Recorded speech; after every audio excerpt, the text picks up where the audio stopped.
할렐루야. 하나님의 은혜가 이 시간 우리들 모두에게 임하기를 주의 이름으로 축원합니다.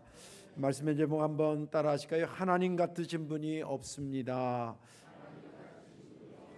아멘. 믿음 되길 바랍니다. 저는 남편들의 입에서 애들한테 야, 니네 엄마 같은 사람 없다, 그런 가정이 되기도 간절히 바랍니다. 또 엄마들이 아버지를 가르치면서 자식들에게 야, 그래도 니네 아버지 같은 사람 없어, 그런 가정이 돼야 되는데 니네 아버지 같은 인간들 세고 셌다 이렇게 하지 않고 하나님 같으신 분이 없다는 거 믿음으로 새기시길 바랍니다. 설교 듣기 전에 한번 이런 생각해 보시면 좋겠어요. 정말 하나님 고맙습니다 라고 느낀 적이 있는가? 정말 하나님 너무 고맙습니다. 그런 생각을 가지고 오늘 말씀을 들으면 좋겠습니다. 지난 주간에 교회 설립 86주년 심령대 부흥회를 하나님께서 은혜 가운데 저희들이 허락하셔서 은혜 가운데 잘 참여하고 은혜 가운데 잘 마쳤습니다. 참여하신 장로님들 또 권사님들, 여러 찬양대 또 여성교회 여러 회원들, 섬겨주신 분들께 다시 한번 감사를 드립니다. 제가 부흥회를 준비하면서 늘 하는 기도가 있습니다. 그 기도는 하나님, 이번에 오시는 강사 목사님 그 삶과 또 그가 목회하는 그 교회에 하나님 역사하셨던 그 은혜의 내용을 저로 하여금 듣게 하여 주옵소서. 여러분들이 은혜 받게 해달라는 건 사실은 전 두 번째 기도고요. 첫 번째 기도는 그 기도를 제가 합니다. 하나님, 왜 그러냐면 하나님께서 내게 주신 은혜가 많은데 하나님의 은혜 주시는 그 은혜의 범위가 내가 받은 범위 그 이상이거든요. 그런데 다른 사람들을 통해서 혹은 강사 목사님과 그 교회를 통해서 역사하셨던 하나님의 역사를 들으면 내가 받은 은혜의 폭이 이만큼 더 넓어지는 느낌이 들고, 또 사모해지기는 하나님 그런 은혜를 우리 교회에도 또 내 목회 여정에도 허락해 달라고 그러한 사모함이 생겨서 제가 늘 부흥회 하기 전에 그런 기도를 하고 임합니다. 이번에도 하나님께서 그 기도를 잘 들어주셔서 여러 가지 것으로 저에게 은혜를 허락해 주셨습니다. 이번에 오신 강사 목사님은 제 개인적으로는 학교 동기고요. 옛날부터 잘 아는 친구입니다. 그래서 기본적인 사안들은 그 친구도 저에 대해서 알고 저도 그에 대해서 아는데, 또 4일 동안 10번의 말씀을 듣고 또 간증도 듣고 또 여러 차례 식사를 같이 하면서 이 얘기 저 얘기하면서 점점점 더 가까이 자세히 알고 은혜를 받았습니다. 한 3일째 정도 됐을 때에 그 친구랑 여러 가지 얘기를 하다가 보니까 나랑 닮은 데가 많은 거예요. 나랑 닮은 데가 많은, 물론 외모는 아닙니다. 근데 닮은 데가 너무 많은 거예요. 그래서 내가 그 친구한테 야, 내가 너 알긴 알지만 이렇게 얘기 쭉 하니까 너 인생 스토리랑 내 인생 스토리가 많이 닮았다. 그랬더니 그 친구 하는 말이 자기도 어저께 그걸 느껴가지고 자기 집사람한테 전화했었대요. 여보, 내가 이번에 부흥회 간 교회 친구 목사 있잖아. 그 친구 알고 보니까 나랑 살아온 게 비슷비슷해. 그렇게 얘기를 했다는 거예요. 그 보니까 목회 나가기 전에 목회 나가는 자세도 비슷하고요.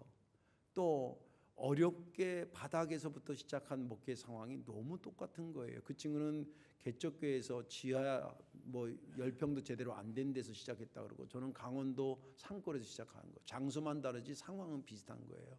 또 어렵게 결혼을 했다라고 하는 거 그 얘기했잖아요. 장인이 너 결혼하면 우리 딸 어디서 같이 살려고 그러냐요. 집 어떻게 마련했냐 그랬더니 그랬대잖아요. 하나님이 준비하실 겁니다 이랬대잖아요. 저도 비슷한 질문을 받았거든요. 우리 장인한테. 아무튼 그런 거 그것도 비슷하고, 또 목회 나와가지고 목회하는 자세도 비슷하고 하나님에 대한 믿음의 모습도 저랑 많이 비슷하고, 심지어는 설교 제목을 서술형으로 쓰는 것도 비슷한 거예요. 뭐 목사님 따라 이 단어형으로 하는 경우도 있거든요. 뭐 순종, 예배, 헌신 뭐 이렇게 설교하시는 분도 있고, 또 명령어로 예배하라, 뭐 순종하라, 뭐 이렇게 하시는 분도 있는데, 저는 저는 그냥 그거보다는 서술형이 좋겠다 그래서 오래전부터 서술형을 했는데, 그 친구도 설교 제목을 그렇게 한다는 거예요. 예수님이 답입니다. 뭐 이런 거 있잖아요. 우리 같은 경우는 오늘 하나님 같으신 분이 없습니다. 예수님과 손잡으면 변방 인생이 중심 인생이 됩니다. 뭐 이런 것들 있잖아요. 서술형으로 하는데 그것도 똑같은 거예요. 그래서 가만히 저녁에 이제 집회 끝나고 집에 가서 그분하고 그 친구랑 나랑 왜 이렇게 닮았을까 곰곰이 생각하니까, 그 친구를 만드신, 여정을 이끌어 가신 하나님이나 나를 이끌어 가신 하나님이 같은 분이시더라고. 할렐루야. 그러면서 둘이 하는 말이, 하나님 같으신 분이 없어. 이구동성으로 하나님 같으신 분이 없어. 여러분들 생애에도 이런 고백이 있기를 주의 이름으로 축원합니다. 오늘 본문에 있는 말씀은 모세가 이제 그동안 40년 동안 목회를 하고 이스라엘 백성들을 마침내 가나안 땅에 보내기 직전에 40년 동안 하나님이 주셨던 은혜들을 다시 한번 반복하고 복귀한다 그러죠. 다시 반복해서 그 은혜를 잊어버리면 안 된다. 그것을 심어주고, 그런 내용이 쭉 있은 다음에 이제 그 중에서도 34장까지가 신명기니까 33장이니까 거의 신명기 끝자락에 종합평가를 하는 겁니다. 하나님께서 이렇게 역사하셨던 거, 저렇게 그때 너희들이 어떻게 했던 거, 이런 거 쭉 한 다음에 40년 동안 이스라엘 백성들 쭉 지켜보고 내린 평가니까 거의 완벽에 가까운 평가입니다. 여러분들 어느 분야에 얘기하면 한 사람이 40년 동안 그 분야에 그 일을 했다고 생각해 보세요. 그러면 그 사람이 이게 이렇다 그러면 거의 99%가 맞는 겁니다. 그런 것처럼 이스라엘 백성들에게 대해서 40년 동안 목회한 다음에 그들에게 최종적으로 너희들은 이런 존재라고 하는 것을 평가해 준 것이 오늘 본문의 말씀입니다. 이렇게 기록하고 있습니다. 여수르나, 이 말은 의로운 백성이라고 하는 이스라엘 백성들의 애칭입니다. 아유 내 새끼, 내 강아지, 이렇게 자식을 표현하고 손주를 표현하는 것처럼 아주 사랑스럽게 이스라엘을 표현할 때 여수르나, 의로운 백성아, 이렇게 얘기하면서, 내가 모세가 그런 거예요. 아무리 생각해봐도 정말 하나님 같으신 분이 세상 없다.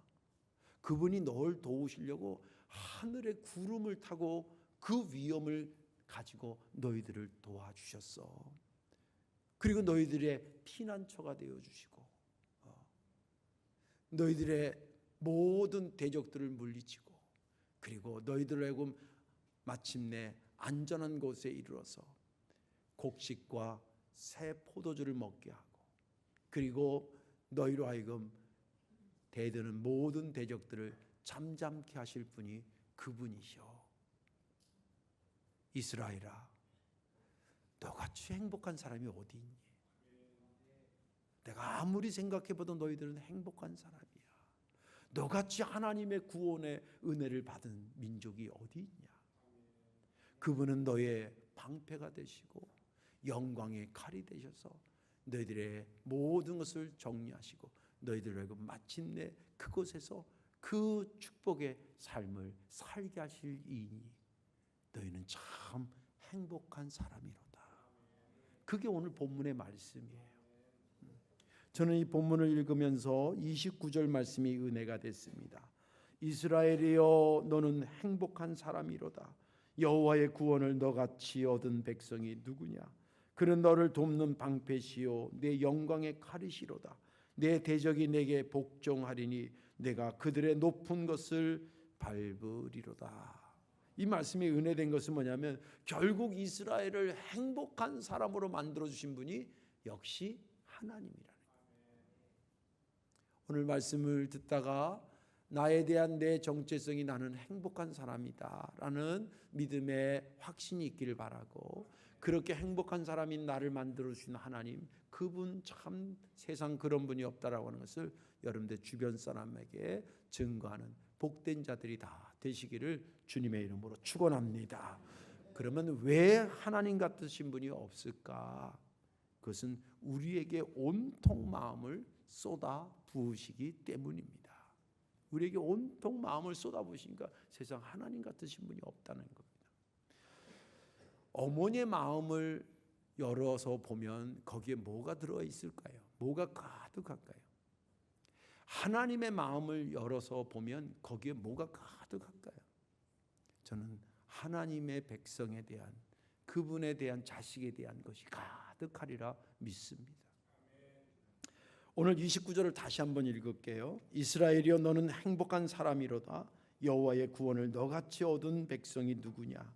그가 너를 돕는 방패시요, 그는 너를 돕는 방패시요 내 영광의 칼이시로다. 내 대적이 내게 복종하리니 내가 그들의 높은 것을 밟으리로다. 이 한 절 안에 하나님이 이스라엘 백성들에게 향한 마음이 얼마나 극진하고 크고 위대한지를 집약적으로 표현하고 있습니다. 먼저 언어적으로, 이 단어적으로 이것을 살펴보면요, 이스라엘을 너라고 지명하면서 너라는 얘기를 오늘 본문 안에서만 8번을 얘기하고 있어요. 좀 이따 더 소개할게요. 그리고 전체적으로는 보태면 14번을 지금 계속 그 이름을 불러요. 오늘 29절도 보면 이스라엘이여 한 번이죠. 너는 너같이 너를 내 영광 내 대적 내게 복종하고 내가 8번 얘기하고 있어요. 이 말은 문장이 너로 시작해서 너로 끝나는 거예요. 거의. 우리로 말하자면 오메 내 새끼, 오메 내 새끼, 어유 내 딸, 오 내 아들, 이런 거 같은 거예요. 왜 그 딸 많은 집에 아들, 외아들 있는 그런 집 있잖아요. 그러면 누나들이나 여동생이 그게 이제 싫다는 말이 아니에요. 아유 우리 엄마는 그냥 아들 얘기할 때 꼭 내 아들이래, 그냥 우리 아들이라고. 뭐 그런 것처럼. 그냥 너로 시작해서 너로 끝나요. 그리고 말이라는 것은 뉘앙스라는 게 있잖아요. 그걸 어떤 분위기에서 말하느냐도 굉장히 중요한데, 이 하나님께서 너라는 얘기를 14번씩 얘기하면서, 이 문장이 오늘 길지 않잖아요. 여기 14번씩이나 이스라엘을 계속 얘기하면서 그 뉘앙스가 뭐냐면 얼마나 다정다감한지 몰라요. 예를 들자면 26절에 여수르나 그런 거 있잖아요. 여수르나. 이거는 이스라엘에 대한 애칭이에요. 별칭이기도 하고. 그 뜻이 뭐냐면 의로운 백성아, 그 뜻이에요. 할아버지가 손주 보면서 아유 이건 내 강아지, 그런 것 같아요. 걔가 강아지예요? 귀엽다 이 말이에요. 아유 귀엽다 이 말이에요.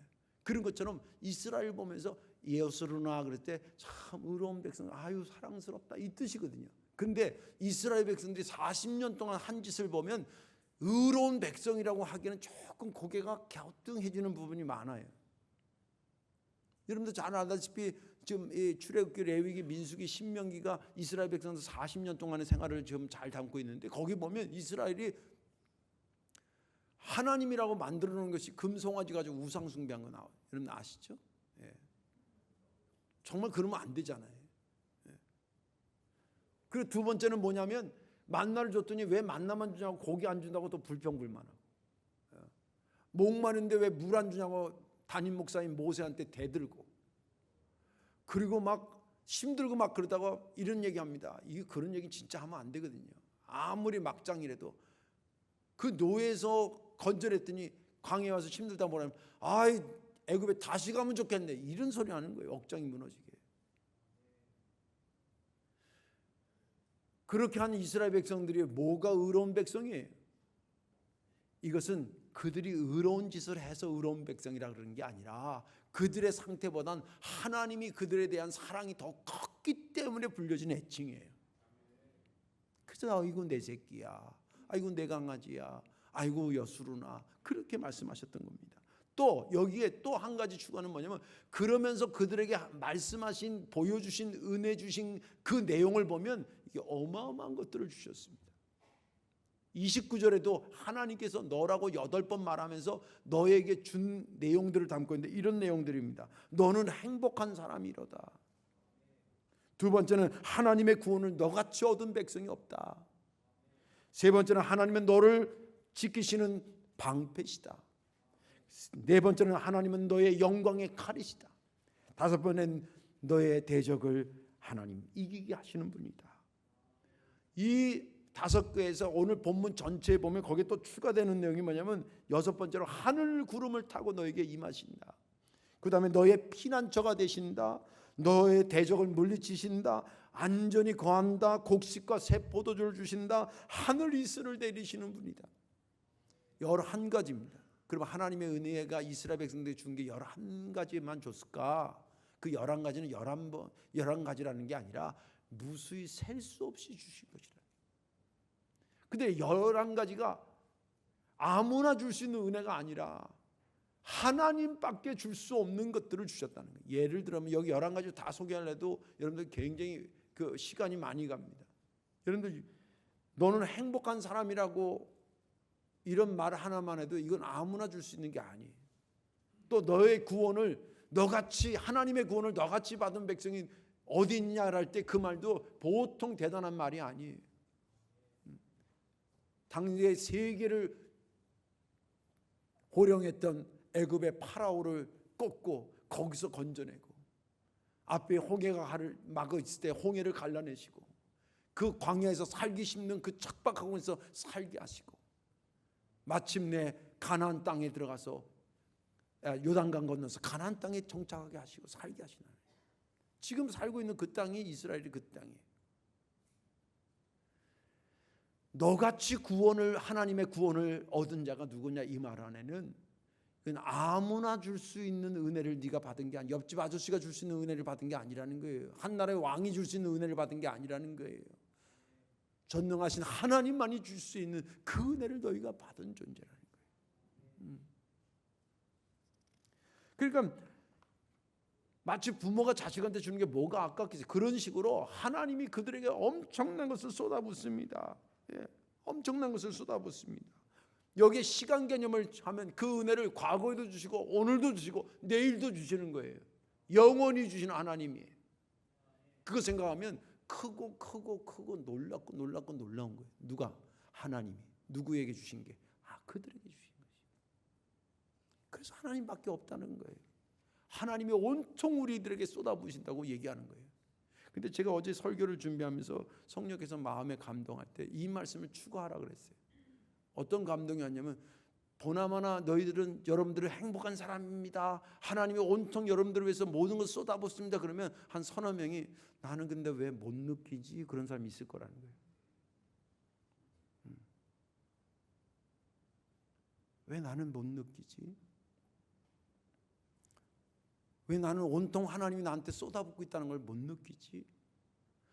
혹시 이 자리에 없기를 바라는데 그런 분들이 있으면 오늘 설교를 잘 들으시기 바랍니다. 지금 없어도 내일 그 생각이 들어올 수도 있어요. 그것은 뭐가 문제냐면 하나님의 은혜의 범위를 내 인식의 범위 안으로 한정짓기 때문에 그래요. 다시 말해서 내가 받고 싶고 내가 좋아하는 것을 허락하시면 은혜, 그리고 내가 인지하고 있는 것은 하나님의 은혜, 인지하지 못한 것은 나하고 상관없는 것으로 생각한다는 거예요. 단도직입적으로 얘기하면 여러분들이 하나님의 은혜가 여러분들이 인식하고 인지하는 그 범위 정도만 임할 것 같습니까? 아니, 이건 정말 정확히 생각해야 됩니다. 하나님께서 주시는 은혜는 우리가 인지하는 범위가 있고 인지하지 못하지만 임하는 하나님의 은혜가 지금도 임하고 있다는 것을 믿으시기 바랍니다. 눈에 보이는 것만 있는 것이 하나님이 창조하실 때 모든 것을 좋아 있게 하기 위해서 존재의 형태를요 눈에 보이게 존재하는 것과 눈에 보이지 않게 존재하는 것을 동시에 같이 있게 하셨어요. 여러분 지금 의자에 앉아 계시잖아요. 앉아 있는 저 물줄은 고체니까 앉아 있는 거예요. 얘가 만약에 기체면 앉아 있을 수 있어요? 주저앉아요. 반대로 그게 고체는 형체를 가지고 존재하도록 하나님 만드셨어요. 그러나 존재하는 것 중에 눈에 안 보이게 존재하는 게 있어요. 공기, 사람의 마음. 내가 목회하면서 사람의 마음을 못 볼 수 있는 게 너무 감사해. 사람의 마음을 보면 막 어쩔 땐 또 목사가 싫어하는 경우도 볼 수도 있을 거 아니에요. 그러면 어떻게 하겠어요? 부부간에도 마음을 모르는 게 훨씬 나아요. 그다 있으나 안 보이게 있게 하신 거예요. 기체, 산소.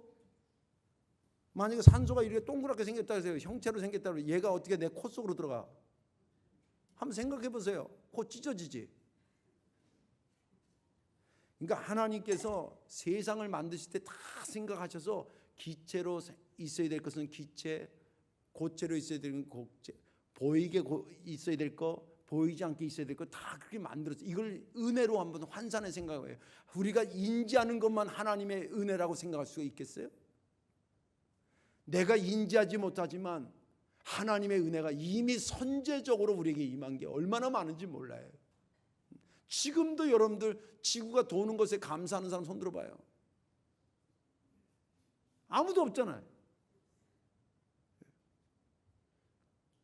근데 지구가 안 돌고 있으면 좋을 것 같아요? 그냥 끝이에요. 그러니까 우리가 인지하거나 인지하지 못하거나 이거 가지고 하나님의 은혜가 있다 없다고 하는 것은 굉장히 미련한 것이에요. 물론 내가 받고 싶은 것을 내가 원할 때 탁탁 주시는 거 그거 은혜입니다. 그 은혜 아니라는 게 아니에요. 그런데 하나님의 은혜는 그렇게만 임하는 게 아니라 내가 인지하든 인지하지 못하든 우리에게 필요한 것을 때를 따라 돕는 역사인 줄로 믿으시기 바랍니다. 그래서 은혜 받았다 그러고 하나님이 모세가 그들을 향해서 너는 행복한 사람이라고. 아까도 얘기했지만 40년 동안 이스라엘 백성들을 봤으니 거의 전문가 아니에요? 그리고 전체를 볼 때 이 이스라엘 백성은 정말 행복한 사람이야. 그러면 이스라엘 백성들 해야 될 게 뭐예요? 아멘, 감사합니다. 그렇게 내가 느끼지 못한 부분도 있지만 담임 목사님이 저에게 행복한 사람이라 그러니까 저는 그 말씀을 믿습니다. 그렇게 받아들이는 것이 그게 바른 자세인 거예요. 하나님 같으신 분이 없는 줄 믿으시기 바랍니다. 온통 우리가 인지하든 인지하지 못하든 우리에게 쏟아부으시는 분이기 때문에 그래서 그분은 그분 같은 분이 없다는 얘기를 들을만 하시다는 것입니다. 자, 그러면 조금 내용을 깊이 들어가서 하나님 같으신 분이 없다는 그런 믿음을 가지고 사는 사람은 어떻게 살아가야 되는가? 그 첫째는 하나님의 자녀라고는 자기 정체성을 확고히 하고 살아가야 됩니다. 모세가 오늘 본문의 26절과 29절에 이스라엘 백성들을 호칭하기를 여수루나 그렇게 얘기를 했고 이스라엘아 그렇게 얘기했어요. 호칭은 그 사람의 정체성을 찾는 데 굉장히 중요합니다. 여러분들 어렸을 때 아마 이런 얘기 한 번씩은 들었을 거예요. 네 이름이 아무개거든. 이게 한자로 이러고 이 뜻이 이래. 그 이름을 설명해 주거든. 그 왜 설명해 주냐면 너는 이런 사람이 되라고 하는 그 아이의 정체성을 가르쳐 주는 거예요. 저는 이름이 영석이거든요. 길 영자예요. 길다. 영원할 때 영자예요. 그죠? 길게 주석 석자입니다. 돌 석자 아니에요. 긴 돌이 아니고 주석 석자의 주석은 이제 원소 기호이기도 하지만 주석의 특징은 평생 녹이 안 쓰는 거예요. 그래서 오랫동안 녹 쓰는 인생이 되지 마라. 목회할 때도 늘 성실하게 해야 되겠다. 저는 그런 생각을 하는데 제 이름하고 매치가 되는 거예요. 하나님이 야곱을 갖다가 너 이제는 야곱이라 그러지 마. 네 이름을 이스라엘이라 그래. 그의 정체성을 회복시키죠. 이게 지금 왜 중요하냐면 이스라엘 백성들 특별히 이 순간이 이게 왜 중요했냐면 이스라엘 백성은 지금 타이밍이 뭐냐면 요단강 건너서 이제 가나안 땅이 들어가는 거예요. 새로운 환경에서 새로운 삶을 살아야 돼요. 그때 이스라엘 백성들에게 가장 필요한 게 뭐겠어요? 칼이나 창이었을 것 같아요? 자기 정체성입니다. 나는 누구냐라고 하는 거예요. 나는 왜 지금 이 땅에 와 있냐는 거예요. 여러분들 여기 청소년부 있지만 이때 영어 단어 하나 잘하고 수학 하나 더 부르는 것도 굉장히 중요해요. 그러나 더 중요한 게 있어요. 나는 누구냐라고 하는 자기 정체성. 이게 빨리 된 애는 그게 똑똑한 애예요. 뭘 해도 걔는 해요. 이스라엘 백성은 지금 가나안 땅에서 새로운 환경에서 새롭게 사는데 내 땅을 얼마큼 확보하냐 이거가 중요한 게 아니에요. 나는 누구냐는 거예요. 그것이 너무나 중요하기 때문에 모세가 그들에게 정체성을 했는데 내가 보니까 너는 행복한 사람이야. 그리고 너를 행복하게 만드신 하나님, 그분 아무리 생각해도 세상 그런 분이 없어. 이걸 심어주는 거예요. 이걸 품에 안고 요단을 건너는 거예요.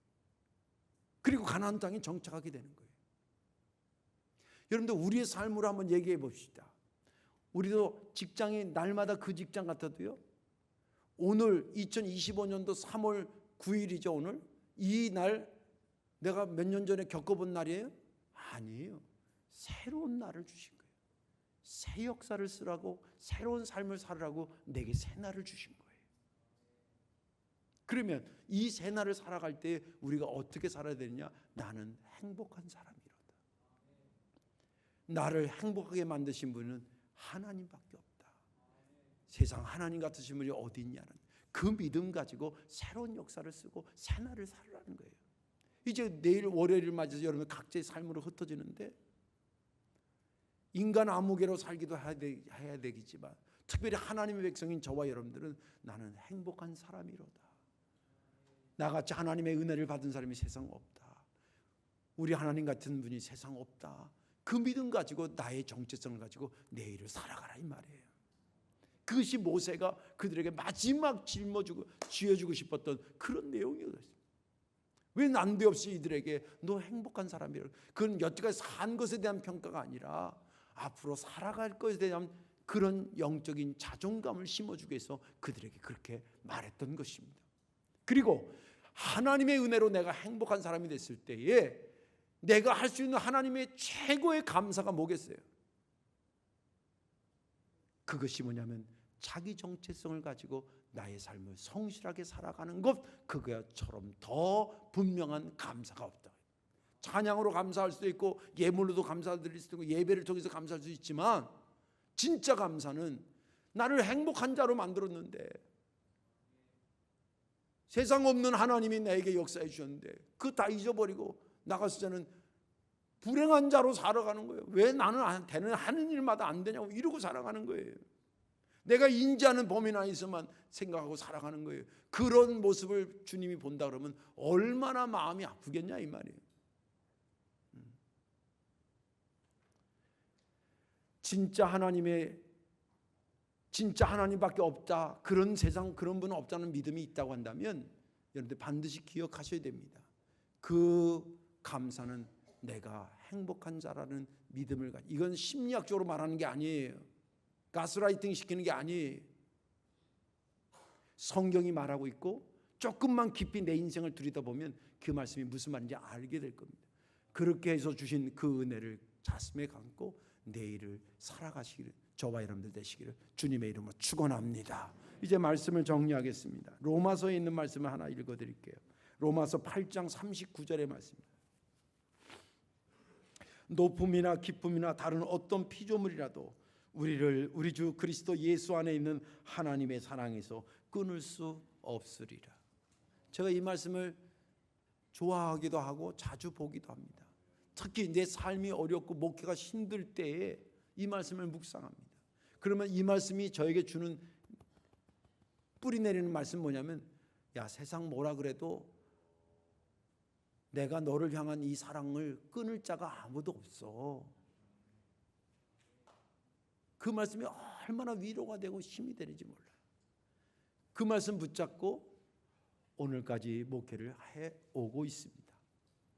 여러분들을 또 여러분들에게 힘 주시는 말씀이 또 어떤 말씀이 다른 말씀이 있을 수도 있겠죠. 아무튼 어떤 말씀이든지 간에 이런 말씀에서 주시는 은혜를 가지고 세상 하나님 같으신 분이 없다. 한 번도 아니고 수없이 주시고 내가 받을 만한 자격이 없음에도 불구하고 주시고 그 사랑으로 나를 손잡아 이끄시는 그분이 내가 믿는 주님이다 하는 그 믿음 가지고 오늘도 행복자로 살아가시기를 주님의 이름으로 축원합니다. 기도하겠습니다. 자비하신 하나님 고맙고 감사합니다. 부족하기 그저없는 우리들, 의로운 백성이라는 여수르나라는 칭함을 받기에 부끄러운 우리들이지만 주님께서 우리를 더욱 사랑하시기에 오늘도 내 손 잡고 행복자라고 말하면서 인도해 주심에 다시 한번 감사와 영광을 돌리옵나이다. 낯선 곳에 새로운 삶을 일궈 나갈 때에 그들에게 필요했던 나는 누군가라고 하는 자기 영적 정체성이 우리들에게도 매일마다 필요하오니 주여 오늘 주신 말씀이 내 영적 정체성이 되게 하여 주셔서 비록 힘들고 어렵다 하더라도 능히 이겨 헤쳐나갈 수 있는 복된 우리의 될 수 있도록 은혜를 더하여 주옵소서. 우리 주 예수님의 이름으로 축복하며 기도하옵나이다. 아멘.